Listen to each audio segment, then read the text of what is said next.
Buenas tardes, amigos, amigas, amigas. Bienvenidos a una nueva edición de su programa Nosotras.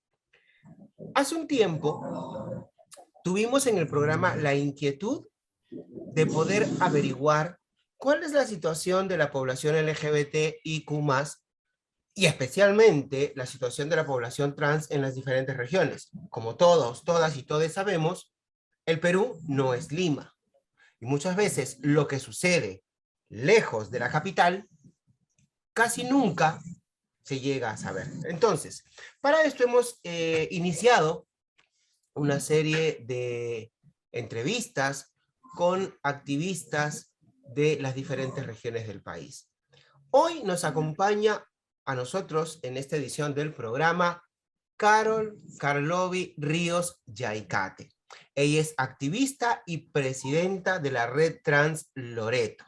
Así es que queremos darle la más cordial bienvenida. Adelante, Carol, muy buenas tardes.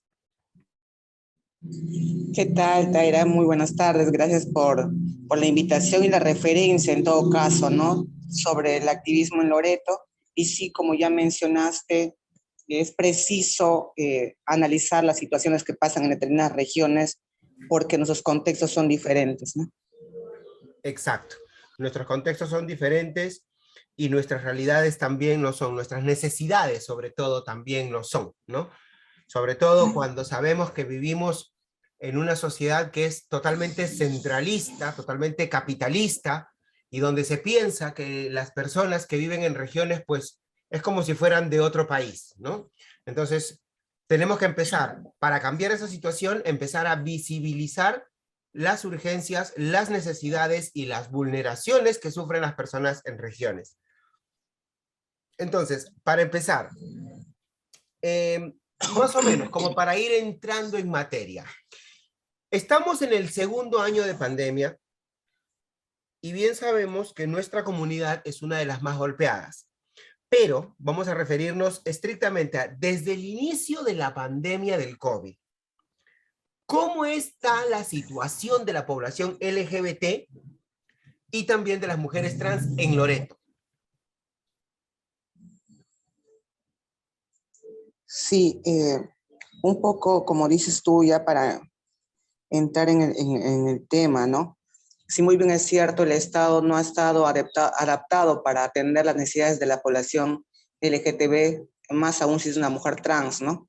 Y la pandemia lo ha visibilizado aún más, ¿no? Entonces, nos hemos dado cuenta por las situaciones que se han generado durante la pandemia, como el tema de acceso a alimentos, acceso a salud, a educación. Todo se ha restringido de una manera tan ínfima, tan limitada, y aparte de ser una población excluida que no puede acceder a esos servicios, es algo lamentable, ¿no? Hemos tenido que, durante la pandemia, ninguna de las compañías casi ha sido beneficiada de estos bonos, apoyos alimentarios. Entonces, nosotros como organizaciones y colectivos tenemos que ver la forma de cómo agenciarnos de alimentos para poder apoyar a las compañeras, porque hay que reconocer que las compañeras viven en situación, muchas en situación de calle, ejercen el trabajo sexual como único medio de ingreso.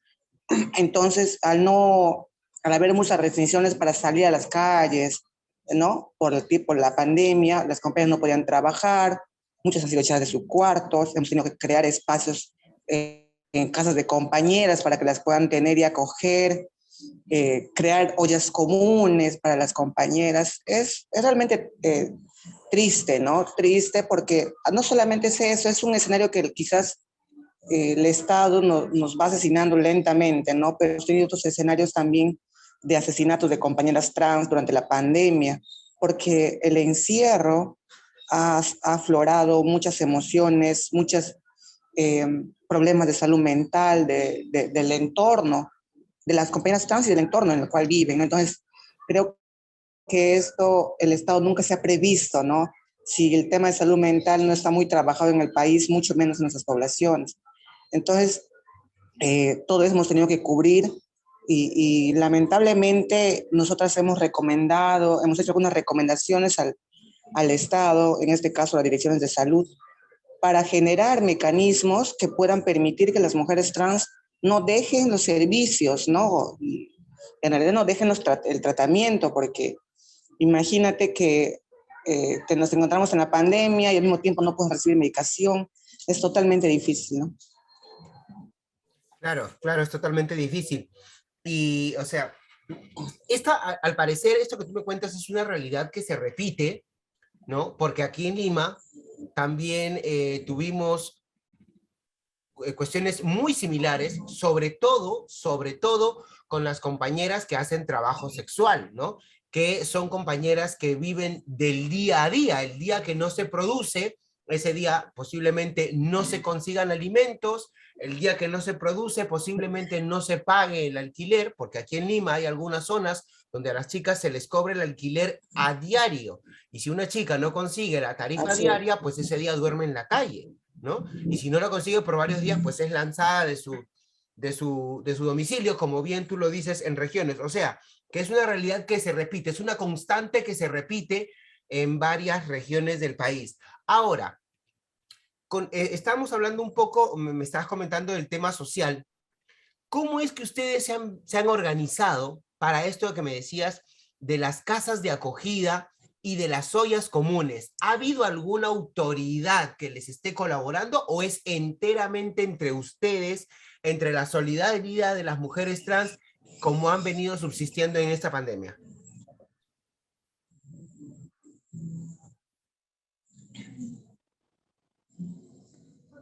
Bueno, en realidad hasta ahora no hemos tenido la atención de las autoridades, ¿no? Yo trabajo para el Estado, pero me gustaría poder hacer mucho, ¿no? Me gustaría hacer mucho. Anteriormente sí, yo particularmente he estado en la Gerencia de Desarrollo Social del Gobierno Regional, donde se podía hacer regulares cosas en favor de la comunidad, porque es un espacio que ve justamente y aborda esos temas, ¿no?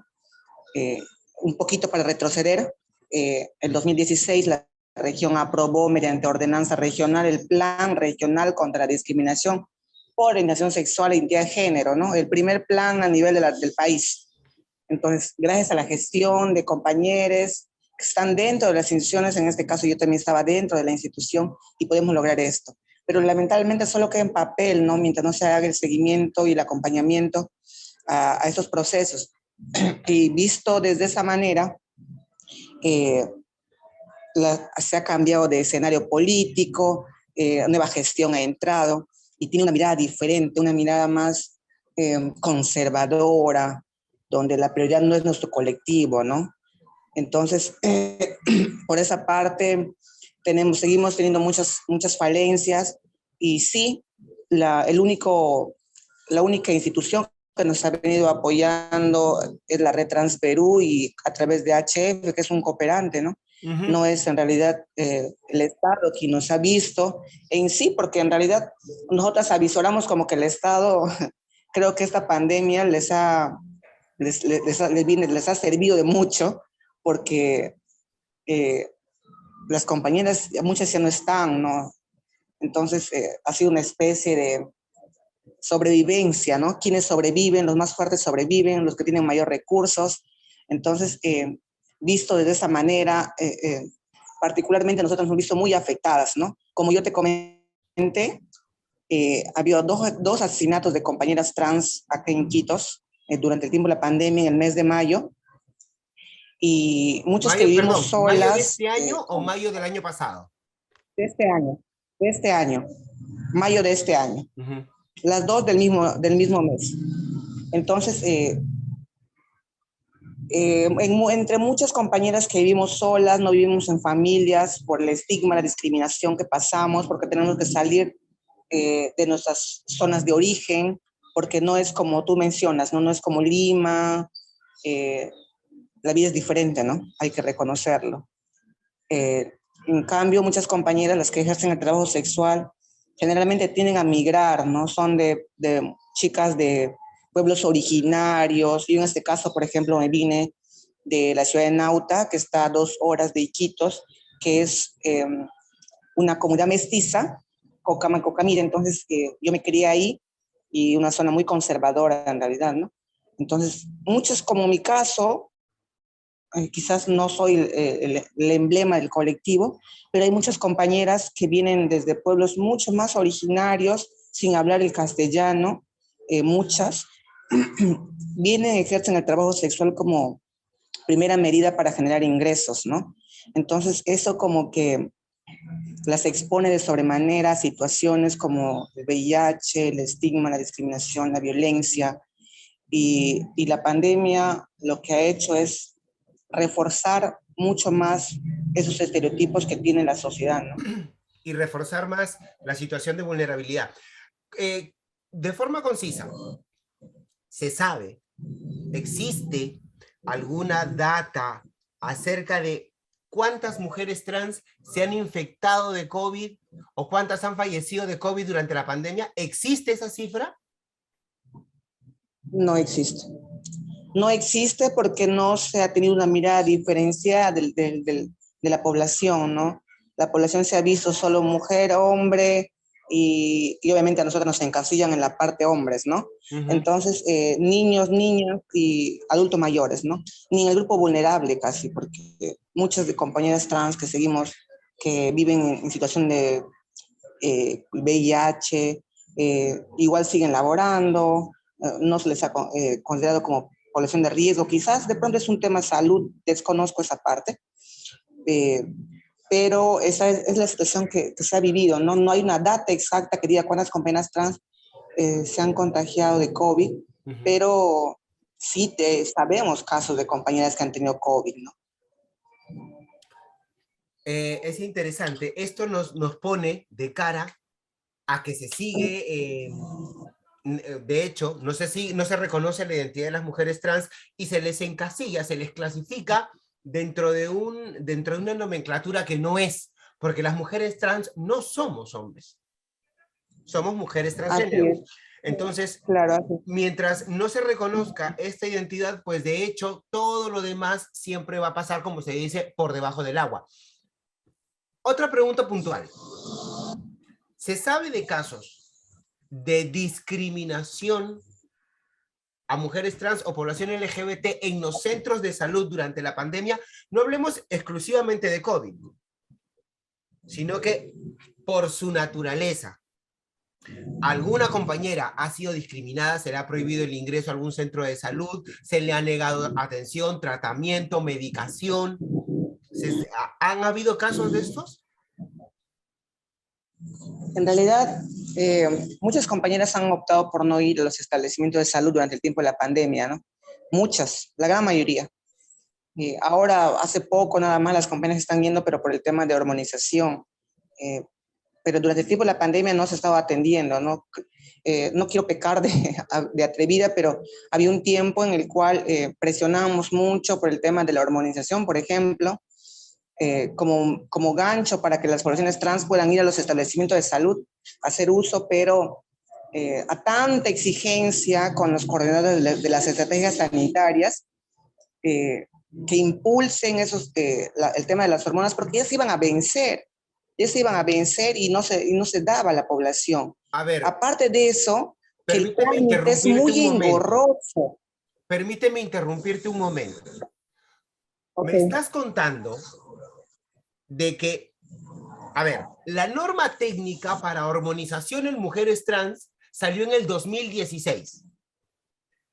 Tú me estás contando así es. que desde esa época existe el tratamiento hormonal en tu región y que las autoridades simple y sencillamente no lo repartieron y que estaban dejando vencer esos medicamentos. Así es, tal cual lo dices. Yo particularmente con un grupo de compañeros hemos participado en la elaboración de en la construcción de esta norma técnica de mujeres trans, como tú dices, se aprobó el 2016 y se validó en Lima. Muchos colectivos hemos participado en esta validación y era nuestra preocupación justo eso, ¿no? ¿Cuándo se iba a dar la hormonización? ¿Cuándo? Porque la norma técnica ya estaba. Luego nos enteramos que ya llegaron los medicamentos, pero el establecimiento no quería, los establecimientos no querían atender a la población, no decían que no estaban preparados para atender a la población con el tema de hormonización. Entonces, eso venía dilatando mucho tiempo hasta que por nuestras llegadas a algunos coordinadores de estrategia nos enteramos que los medicamentos ya estaban acá, las hormonas ya estaban en Iquitos y que ya estaban a punto de vencerse. ¿Se tiene una fecha exacta de cuándo fue que llegó el tratamiento hormonal?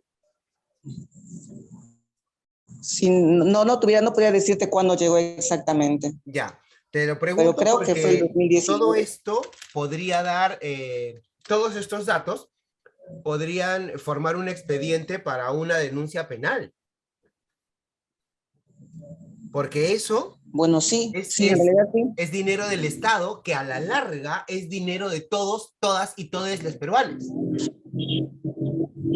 que simple y sencillamente Así porque es. Eso, un profesional, entre comillas, dice no estar preparado, que esto se deje vencer. Uno, se deje a la población sin un tratamiento por el cual tiene derecho y que existe una norma técnica que así lo dice, que así lo regula y que así lo ordena. Segundo, si el profesional o los directores de las regiones de salud, las direcciones regionales de salud, no tienen el personal, ellos tienen el presupuesto y la logística para ordenar esa capacitación y poder estar preparados para atender a la población beneficiaria de esta norma técnica.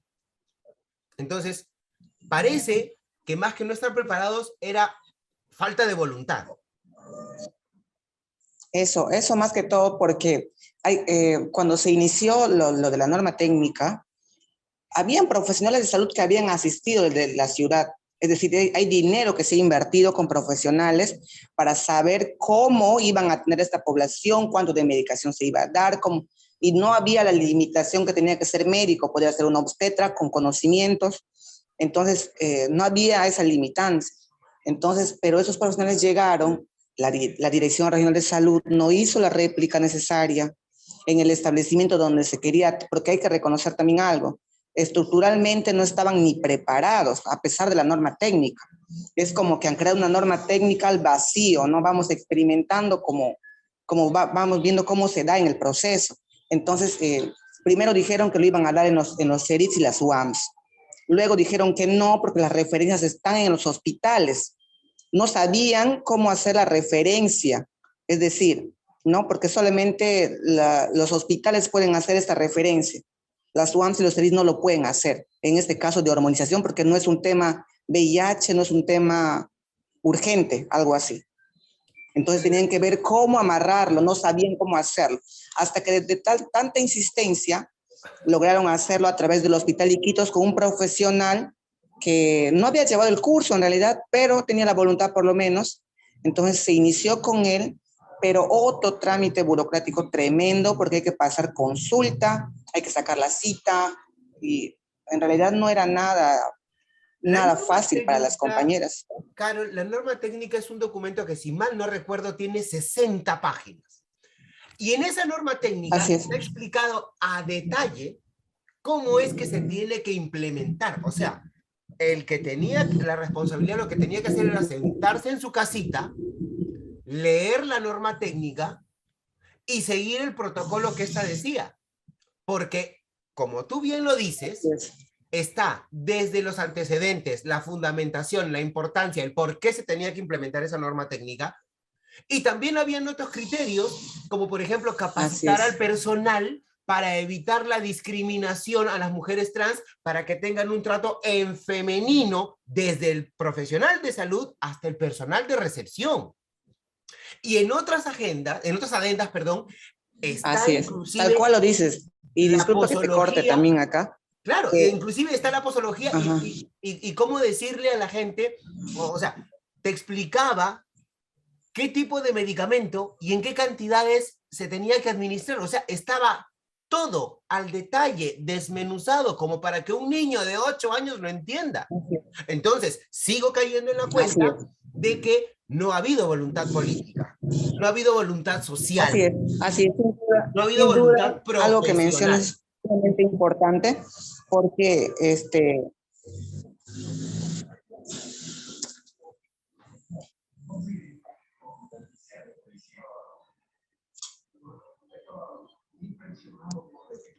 sí, entonces te comentaba de que justo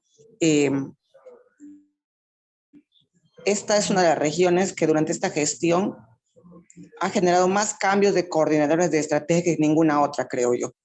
Han cambiado un coordinador de estrategia sanitaria por otro y por otro. y uno peor que el otro. Entonces, eso ha sido un escenario. Dos, cuando las compañeras iban a recibir tratamiento hormonal, pasaban por un psicólogo. Y este psicólogo, que había participado en un taller sobre prevención de consumo de sustancias y dirigido a la población trans, y donde le enseñaron, porque yo lo vi, a cómo tratar a las compañeras trans, las compañeras me decían que él les llamaba en masculino, las trataba en masculino. Entonces, yo le dije, ¿qué te pasa? ¿Qué te pasa? ¿Tú has sido capacitado? No, solamente era para saber cuál es su percepción. Oye, no la vas a denigrar primero para saber que no se siente denigrada. Entonces no entiendo. A ver, No a ver, a ver, a entiendo. ver. Entonces, Perdóname, Carol, que no te entiendo. ¿Saber la percepción de qué? ¿Cuál era la percepción que este señor quería ver? ¿Quería ver cómo reaccionamos las mujeres trans cuando nos nombran en masculino? yo asumí lo mismo, ¿no? Lo asumí lo mismo que estás asumiendo tú. O sea, entonces no era que quería saber nuestra percepción, sino que el señor se estaba burlando, se estaba diciendo y estaba Así es. provocando una reacción quizá equivocada de nosotras para luego justificar ¿qué? Maltrato, para justificar violencia, cuando el primer violentador es él. Qué pena, qué Así es, lamentable sin lo que duda, me pero en este cuentas. proceso nos acompañaba, ¿no? Qué Sí. lamentable lo que me cuentas. Eh, Moviéndonos un poquito más. ¿Cuál es la situación en este momento? Y aquí sí es un poquito más grande lo que abarca la pregunta. ¿Cuál es en este momento la población, perdón, la situación de las personas viviendo con VIH en Loreto? De hecho, eso no lo podemos negar, de hecho que durante esta pandemia han aumentado los casos. De hecho, ¿no? Pero la pregunta va específicamente hacia esto. ¿Hay medicamentos antirretrovirales disponibles para la población que vive con VIH en Loreto? Bueno, ahora, actualmente sí, pero había periodos en tiempo de pandemia, como no se priorizaba ese tema, había desabastecimiento en algunos establecimientos y en el mismo de salud también, de las medicaciones. Y contradicciones que a veces tiene el profesional de salud, porque a veces te dice, oye, tienes que regirte los tratamientos, mira, tienes que tomar diario en tus horas, tienes que hacer, tienes que ser Adherencia. consistente con tus horarios, ajá, la adherencia. Pero después, cuando llegó el tiempo de la pandemia, no había medicaciones, un mes, te decían, oye, no te preocupes, no te vas a morir si un mes no tomas tus medicamentos. O sea, ¿cómo? O sea, un doble discurso, ¿no? Es incoherente. Aparte de esto, nosotras dijimos, yo particularmente le propuse al coordinador de la estrategia, que en ese tiempo era el señor Henry Daza, le dije, mira, las compañías no están yendo a los servicios de salud a recoger su medicación, pues generemos un mecanismo, así como van a hacer atenciones de COVID a domicilio, porque hay un bus que el Fondo Mundial compró para la direza y que no se use en otra cosa más que no sea para el tema VIH, pues utilicen ese bus y vayan, que las compañías llamen y que repartan la medicación en los domicilios de las compañeras. No es necesario pasar por una atención médica más que por teléfono, porque así estaba atendiendo. Entonces, solamente entregar la medicación de las compañeras y ya estamos garantizando su adherencia. Uno es eso, que no nos tomaron en cuenta. Estás hablando de la movilidad que se implementó, me estás hablando de las brigadas móviles, ¿cierto? Así es, así es. Brigadas móviles que se implementaron Donde con no el solo se fondo, con el adquirió dinero del Fondo carros, sino Mundial, también...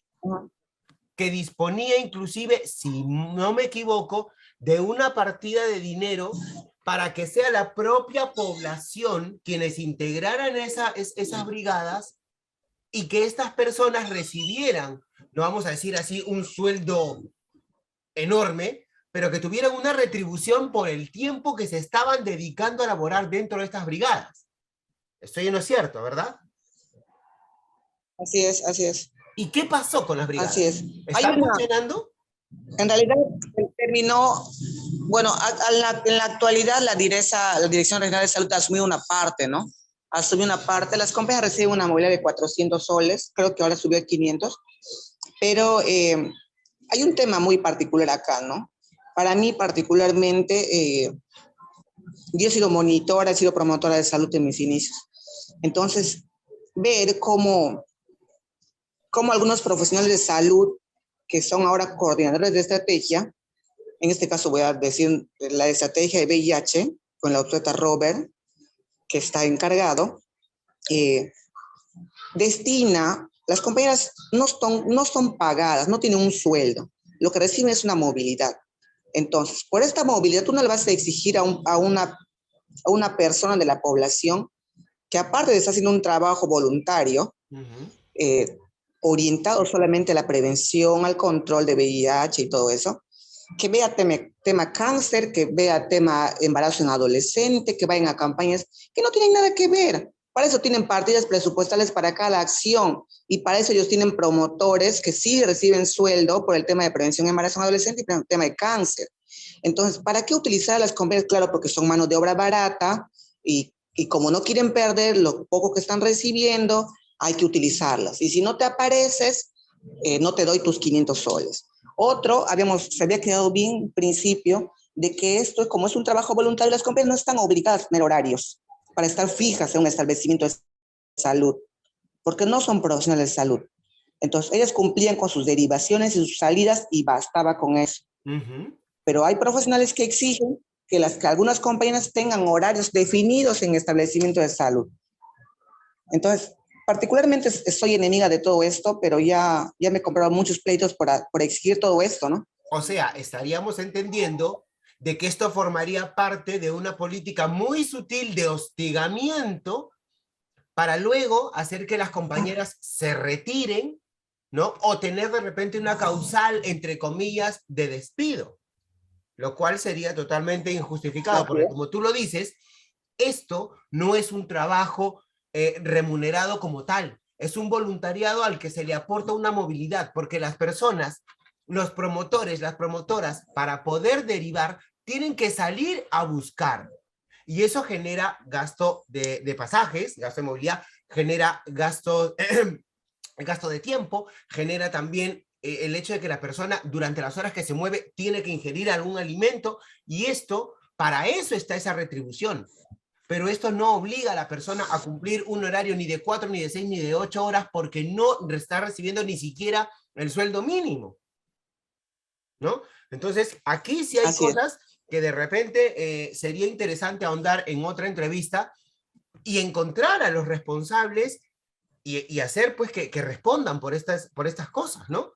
Porque esto, como dijimos, al principio era dinero del Fondo Mundial que luego que tenía que ya ser, vamos a decir así, absorbido por el Estado, tenía que irse incorporando el Estado poco a poco e ir asumiendo esto, pero no para sacar, para amedrentar, ni para buscar forzosamente que retirar a los compañeros y las compañeras de las brigadas. De verdad que es bastante alarmante lo que nos cuentas. Otra pregunta, ya como para ir saliendo. Preservativos, lubricantes, tema fundamental en la prevención de infección de VIH. ¿Hay lubricantes suficientes? ¿Hay preservativos suficientes? ¿Se encuentran en los establecimientos de salud a disposición de quien los necesite, especialmente en nuestra población? Condones sí hay, no ha habido desabastecimiento de condones, lo que no hay es lubricantes, ¿no? Y aquí yo algo que quería mencionar, Taira, es de que a mí particularmente lo que me preocupa es lo siguiente, ¿no? Es que tenemos cooperantes acá como HF, Selva Amazónica, que trabajan en el tema VIH, son ONGs que reciben recursos, tienen recursos, perfecto. Hasta ahí todo bien.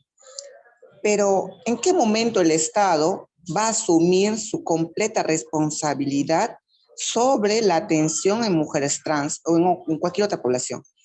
Porque durante el tiempo de la pandemia, hasta ahora diría así, tiene que estar prestando reactivos, tiene que estar prestando medicamentos a esos cooperantes para que les apoye, hasta que llegue de ellos su dotación.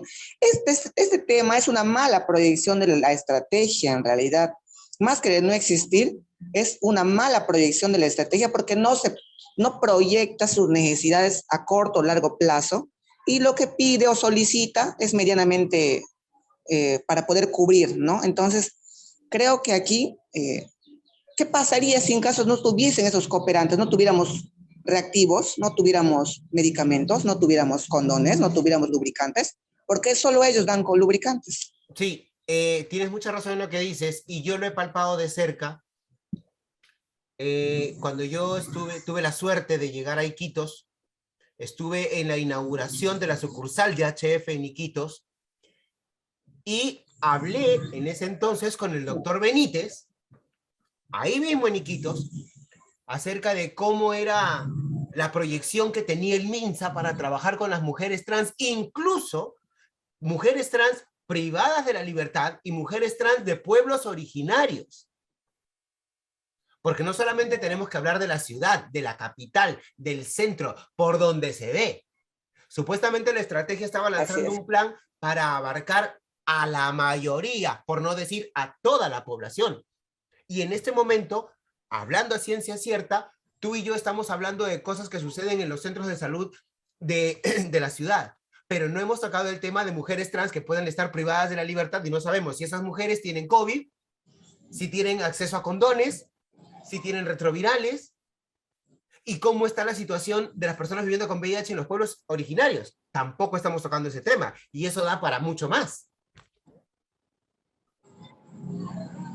Así es, estás totalmente en lo correcto, ¿no? No se ha abordado, no se tiene esa mirada, porque tú ya lo has dicho también al inicio de la conversa, de que hay una mirada muy centralista, ¿no? O sea, no estamos viendo que estamos viendo una región tan dispersa, donde, imagínate que si en la ciudad, que Iquitos, que es capital, hay desabastecimiento, ¿cómo será en provincias? ¿Cómo será en un distrito? ¿Cómo será una localidad más alejada, donde no puedes ir, donde vas 2 días en rápido?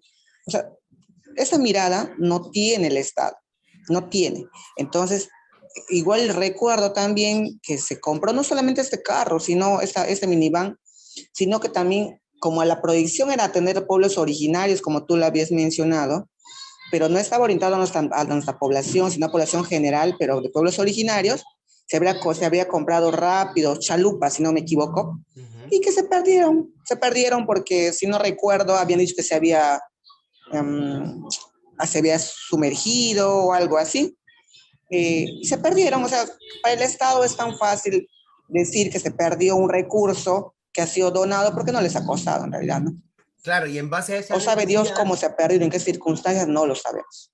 Y en base a esa necesidad fue que una ONG como HF tuvo que comprar una embarcación se compró uno para poder llevar pruebas rápidas de diagnóstico y ayudar con el tratamiento a quienes lo necesitaban, porque el Estado no cubría y no cubre. Supuestamente en un convenio, el Estado iba a colaborar primariamente con el combustible para esa embarcación, cosa que no sabemos tampoco si se dio o no se dio. Sí, bueno, en los contratos, en el convenio que firmó el gobierno regional, en este caso la Dirección Regional de Salud, con no recuerdo si era CARE, no era CARE, era otra ONG, Pathfinder. Entonces, para la transferencia, ¿no? En este proceso de transferencia indicaba en el convenio de que se tiene que cubrir un año por lo menos, lo iba a sostener Pathfinder con algunos recursos hasta que la institución, la DIRESA, lo tome en su totalidad, ¿no? En este caso donó la minivan, donó mesas plásticas, donó toldo, para simplemente en estas campañas que particularmente de los toldos de las mesas no lo sé, yo porque veo la minivan, sé de la minivan. Entonces, hasta ahora no, yo particularmente no le he hecho un seguimiento a los compromisos que deberían haber asumido, porque ahí incluía el pago del equipo también, de los promotores, ¿no? Y particularmente de esta mezquindad que tiene la estrategia para poder hacer, y es parte de su estigma, para mí particularmente es eso, que no quieren que una persona gay o trans gane un sueldo como un profesional de salud, porque la experiencia, hay que ser coherentes también en eso. La experiencia de las compañeras que tienen más de 10 años, más de 15 años como promotores de salud, amerita de que por su acumulado de tiempo ya puedan por lo menos tener algo más estable. No todo el tiempo van a estar ganando 500 soles. O sea, porque son de la comunidad, son del colectivo, tienen que ser la población menos pagada y la más humillada. Ya, por favor, dejémonos de eso. Claro, es totalmente incoherente cuando nos ponemos a mirar y tenemos la realidad de que los profesionales de salud no saben cómo implementar una norma técnica, pero sí pueden hacerle la vida a cuadritos a una persona que, como tú dices, tiene 10, 15 años trabajando con la población, por la población y para la población. Realmente es incoherente y es injusto. Es injusto. Bueno, Claro, y esa es Carol. la población a que le exigimos cubrir metas, a esta población le exigimos cubrir metas que le corresponden al Estado, en realidad. Le corresponde a la estrategia cubrir sus metas y las pobres tienen que cubrir las metas de esos profesionales. Bueno, realmente, como te digo, ingratamente sorprendente los que nos cuentas, pero gracias a ti y a esto que nos estás contando, la gente aquí en Lima, bueno, y alrededor, porque esto va para redes sociales, va a poder ir sabiendo poco a poco lo que sucede y esperamos que después de la publicación de esta entrevista, las autoridades de salud tomen cartas en el asunto y empiecen a trabajar como se debe. Yo te quiero agradecer infinitamente, Carol, tu participación, tu valentía, tu disposición para contarnos estas cosas y desde ya te comento y te participo que cuando desees, este medio, este programa, este humilde programa conducido por una mujer trans como tú, está abierto para lo que tú y la población necesiten.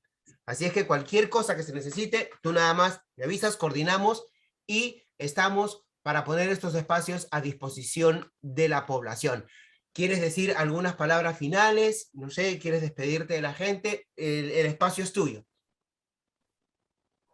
No, gracias a ti, Taira, por permitirnos visibilizar, o por lo menos que Lima conozca un poco más de nuestra realidad y cómo venimos luchando diariamente las compañeras trans, ¿no? Desde nuestros propios espacios, desde el Estado, de una peluquería, de un salón, de un restaurante. Todas esas compañeras van luchando día a día por su inclusión. Gracias, Taira. Gracias a ti, Carol, y espero que nos podamos juntar en otra oportunidad, sea virtualmente, sea físicamente, para comentar de una forma positiva, para esperar comentarios de que esto de lo que estamos hablando hoy no se repitió más, de que de repente no cambió de la noche a la mañana, pero empezó una ruta ascendente, una ruta de cambio y de progreso. Muchísimas gracias, muchísimas bendiciones y hasta una nueva oportunidad, Carol. Hasta luego.